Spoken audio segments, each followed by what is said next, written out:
আসসালামু আলাইকুম দর্শক। প্রিয় দর্শক, এবছর বাংলাদেশে যে পরিমাণ ধান এবং চাউলের উৎপাদন হয়েছে তা চাহিদার তুলনায় অনেকটাই কম। যদি গমের কথা বলেন তাহলে গম তো আমদানি নির্ভর কৃষি পণ্য, এবং বাংলাদেশে যেহেতু বৃষ্টির পরিমাণ এবছর বেশি হয়েছে তাই অনেক জেলায় ধানের উৎপাদনটা অনেকটাই কম হয়েছে, যার কারণে প্রচুর খাদ্য ঘাটতি রয়েছে বাংলাদেশে। এবং এই খাদ্য ঘাটতির কথা মাথায় রেখে বাংলাদেশ সরকার রেকর্ড পরিমাণ চাউল আমদানি করছে। এখন এই রেকর্ড পরিমাণ চাউল আমদানি, এই চাউলগুলো বাংলাদেশের এই খাদ্য ঘাটতি পূরণে কতটুকু সক্ষম হবে? বিভিন্ন আন্তর্জাতিক সংস্থার গবেষণায় যে বিষয়টি উঠে এসেছে সেটি কিন্তু চিন্তায় ফেলে দিয়েছে বাংলাদেশের মানুষকে। তবে নিউজটি খুবই গুরুত্বপূর্ণ আপনারা যারা ধান এবং চাউলের ব্যবসা করেন, কারণ এখান থেকে খুবই গুরুত্বপূর্ণ তথ্য আপনারা জানতে পারবেন। অবশ্যই ভিডিওটি প্রথম থেকে শেষ পর্যন্ত দেখবেন এবং মকবুল হাসান ইউটিউব চ্যানেলটি সাবস্ক্রাইব করে রাখবেন, তাহলে এ ধরনের গুরুত্বপূর্ণ আপডেট নিয়মিত আপনারা জানতে পারবেন। প্রিয় দর্শক, আসুন দেখি আন্তর্জাতিক গবেষণা সংস্থার গবেষণা অনুসারে গণমাধ্যমগুলো কি বলছে। প্রিয় দর্শক, বাংলাদেশ প্রতিদিনের আজকের প্রকাশিত তথ্য অনুসারে বলা হচ্ছে যে রেকর্ড আমদানি সত্ত্বেও খাদ্য নিরাপত্তা ঝুঁকিতে দেশ। রেকর্ড পরিমাণ আমদানি হয়েছে, তারপরেও খাদ্য নিরাপত্তা ঝুঁকিতে রয়েছে বাংলাদেশ। আসুন বিস্তারিত পড়ে দেখি কি বলা হচ্ছে। এখানে বলা হচ্ছে চাহিদা মেটাতে 2024-25 অর্থ বছরে রেকর্ড পরিমাণ প্রায় 13 লাখ টন খাদ্য আমদানি করেছে সরকার। এই ধারা চলতি অর্থ বছরেও অব্যাহত রয়েছে, অর্থাৎ এই যে নভেম্বর ডিসেম্বর পর্যন্ত যেন বাংলাদেশে চাউল সংকট না হয় তার জন্য চাউল আমদানি করছেই। প্রিয় দর্শক, বিস্তারিত প্লে লিস্টে কিন্তু আছে, আপনারা দেখতে পারেন যে কি পরিমাণ টার্গেট বাংলাদেশের চাউল সংরক্ষণ করার, তার বিস্তারিত তথ্য কিন্তু দেওয়া হয়েছে যে ভিডিওটি প্লে লিস্টে আছে। তারপরে দেখি এখানে কতটুকু বলা হয়েছে। সরকারের মূলধনী যন্ত্রপাতি আমদানি নেতিবাচক ধারায় চলে গেলেও খাদ্যশস্য আমদানির ব্যয় বেড়েছে রেকর্ড পরিমাণ। এদিকে চলতি অর্থ বছরে মূলত চট্টগ্রাম, সিলেট ও ময়মনসিংহ সহ ধান উৎপাদনকারী প্রধান অঞ্চলগুলোতে পরপর 4 দফায় ব্যাপক বৃষ্টি হওয়ায় এসব অঞ্চলের খাদ্যশস্য উৎপাদন হ্রাস পেয়েছে। এখানেই ঘটেছে বিপত্তি। ফলে চাহিদা মেটাতে খাদ্যশস্য আমদানি করে চলেছে সরকার। সংকট সামাল দিতে সরকারি পর্যায়ে খাদ্যশস্যের মজুদ বাড়ানো হচ্ছে। বর্তমানে দেশে 21,79,000 টন খাদ্য মজুদ রয়েছে। আবার রিপিট করছি, 21,79,000 টন খাদ্য মজুদ রয়েছে, যা বাংলাদেশের ইতিহাসে সর্বোচ্চ। খাদ্য উপদেষ্টা আলী ইমাম মজুমদার এ প্রসঙ্গে বলেন, নিম্ন আয়ের মানুষের জন্য খাদ্য বান্ধব কর্মসূচি শুরু হতে যাচ্ছে 17 আগস্ট থেকে। এবার সুবিধাভোগী পরিবার সংখ্যা 5 লাখ বাড়িয়ে 55 লাখ করা হয়েছে। এর আগে 1 কোটি ছিল, কিন্তু তার মধ্যে দেখা গেছে 45 লক্ষই ছিল ভুয়া, সেগুলো বাতিল করা হয়েছে। এবং এবছর খাদ্য বান্ধব কর্মসূচিতে স্বল্প মূল্যে খাদ্য দেওয়া হবে 55 লাখ পরিবারকে। পাশাপাশি আপৎকালীন সময়ের জন্য সরকারি পর্যায়ে খাদ্যের মজুদ বাড়ানো হচ্ছে। সরকারিভাবে ব্যাপক প্রস্তুতি নেওয়া হচ্ছে।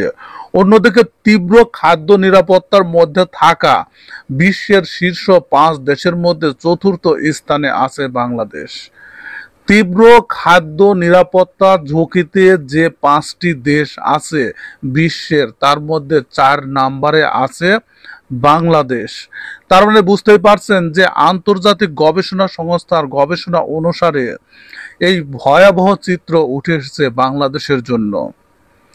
বৈশ্বিক খাদ্য সংকট নিয়ে প্রকাশিত global report on food crisis 2025-এ এই তথ্য উঠে এসেছে।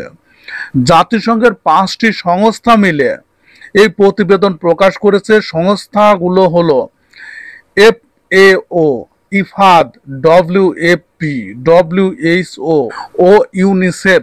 এই 5টি সংস্থা মিলে গবেষণা করে যে রিপোর্টটি দিয়েছে সেখানে বিশ্ব খাদ্য নিরাপত্তা ঝুঁকিতে সর্বোচ্চ যে 5টি রয়েছে তার মধ্যে 4 নম্বরে আছে বাংলাদেশ। তার মানে বুঝতে পারছেন ভয়াবহ সংকট বাংলাদেশের জন্য অপেক্ষা করছে।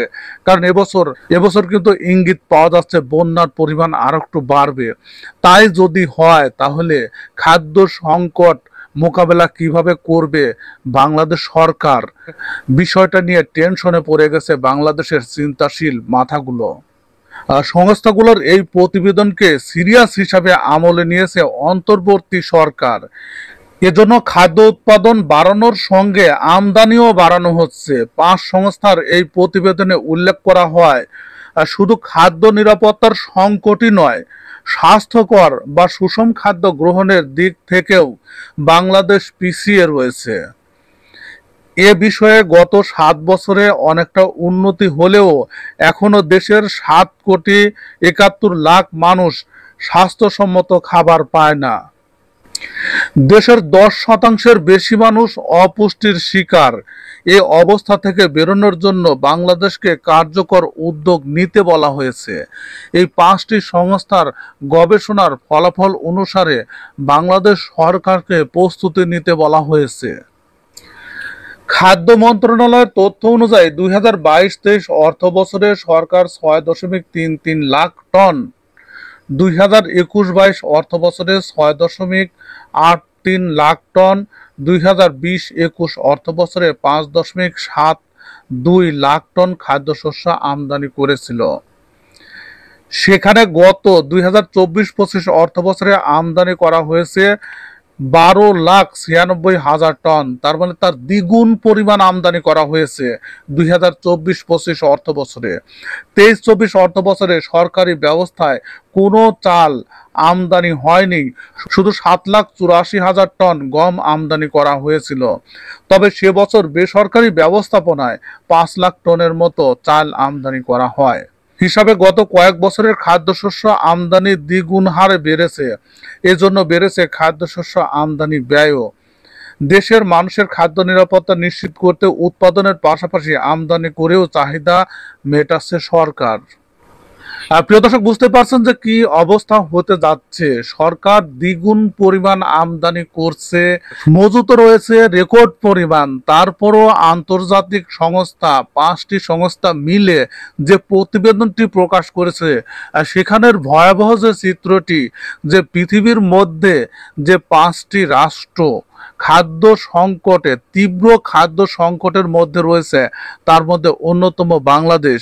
এ প্রসঙ্গে জানতে চাইলে বিশ্ব ব্যাংকের সাবেক প্রধান অর্থনীতিবিদ ডক্টর জাহিদ হোসেন বাংলাদেশ প্রতিদিনকে বলেন, খাদ্য সংকট একটা বৈশ্বিক সমস্যা। এখানে বাজার পরিস্থিতি, উৎপাদন, সরবরাহ, দাম এবং নিয়ন্ত্রণের উপর প্রভাব থাকে প্রভাবশালী দেশগুলোর, যার উপর নির্ভর করে বিশ্ববাজার। ফলে খাদ্যে স্বয়ংসম্পূর্ণ হওয়া সত্ত্বেও অনেক দেশে খাদ্য সংকট দেখা দিতে পারে। ব্র্যাকের চেয়ারম্যান বিশিষ্ট অর্থনীতিবিদ ডক্টর হোসেন জিল্লুর রহমান বাংলাদেশ প্রতিদিনকে বলেন, দেশে দৃশ্যমান ক্ষুধা হয়তো নেই, কিন্তু চাপা ক্ষুধা আছে, যেটি আমরা সাধারণ চোখে দেখতে পাচ্ছি না। হয়তো এটি একসময় বড় আকার ধারণ করতে পারে। মানুষ স্বেচ্ছায় কিসের মধ্যে চলে গেছে, সেটা বাধ্য হয়েই তারা করছে। এজন্য দেশের মানুষের খাদ্য সংকটের মধ্যে রয়েছে, সেটা আপনি সাদা চোখে দেখতে পাবেন না। এজন্য মানুষের কাছাকাছি যেতে হবে, মানুষের জীবন ধারণের স্টাইল খেয়াল করতে হবে। এজন্য শুধু আমাদের ব্যবস্থাপনা নয়, আন্তর্জাতিক গোষ্ঠীও দায়ী বলে তিনি মনে করেন। জাতিসংঘের 5 সংস্থার প্রতিবেদন অনুযায়ী বিশ্বের 53টি খাদ্য সংকট পীড়িত দেশ ও অঞ্চলের প্রায় 29,50,00,000 মানুষ চরম খাদ্য নিরাপত্তাহীনতার মুখোমুখি রয়েছে। এর মধ্যে তীব্র খাদ্য অনিরাপত্তার শিকার মানুষের সংখ্যা অনুযায়ী শীর্ষ 5 দেশ হচ্ছে নাইজেরিয়া, সুদান, কঙ্গো প্রজাতন্ত্র, বাংলাদেশ ও ইথিওপিয়া। প্রিয় দর্শক, বুঝতে পারছেন যে বাংলাদেশের খাদ্য সংকট কতটা ব্যাপক আকার ধারণ করেছে এবং সংস্থাগুলো বলছে যে আপাত দৃষ্টিতে আমরা হয়তো অনুভব করতে নাও পারি, কিন্তু ব্যাপক খাদ্য সংকটের মধ্যে রয়েছে বাংলাদেশ। এবং ওয়ার্ল্ডের মধ্যে 5টি দেশের মধ্যে, সেই 5টি দেশের নাম বললাম, নাইজেরিয়া, সুদান, কঙ্গো প্রজাতন্ত্র, বাংলাদেশ ও ইথিওপিয়া। 4 নম্বরে অবস্থানে আছে বাংলাদেশ।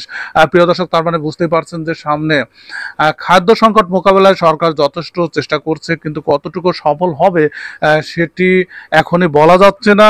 তারপরে বাংলাদেশের মতো দেশে কর্পোরেট প্রতিষ্ঠানগুলো বা যে বড় বড় মিলগুলো আছে তারা সিন্ডিকেট করে থাকে, অর্থাৎ তারা একটু সুযোগ পেলেই, সুযোগ বুঝেই তারা ছোবল মারতে থাকে, যেটি কিন্তু বাংলাদেশের জন্য খুবই ভয়াবহ রূপ তৈরি করতে পারে।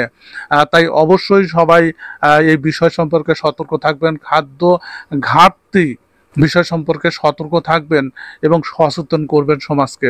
প্রিয় দর্শক, ভিডিওটি দেখার জন্য আপনাদের সবাইকে ধন্যবাদ জানাচ্ছি।